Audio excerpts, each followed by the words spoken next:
નમસ્કાર દર્શક મિત્રો, બોટાદ દસ્તક ન્યૂઝમાં આપનું હાર્દિક સ્વાગત છે। હું છું એલડી મકવાણા। આપ જોઈ રહ્યા છો બોટાદ દસ્તક ન્યૂઝ। હવે પછીના સમાચાર વિગતવાર। બોટાદના નાગલપર ગામેથી દારૂનો જથ્થો પકડાયો।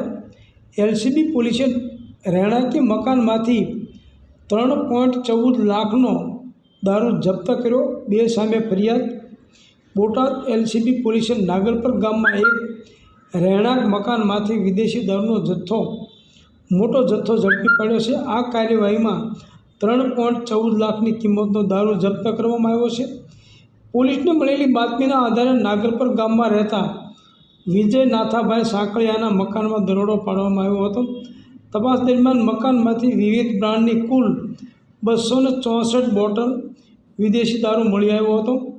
આ મામલે પોલીસે મકાન માલિક વિજયભાઈ નાથાભાઈ સાંકળિયા અને રવિભાઈ ખાચર વિરુદ્ધ ગુનો નોંધી કાયદેસરની કાર્યવાહી હાથ ધરી છે। જપ્ત કરાયેલા મુદ્દામાલમાં દારૂનો જથ્થો સામેલ છે। બોટાદ દસ્તક ન્યૂઝ, એલડી મકવાણા, બોટાદ।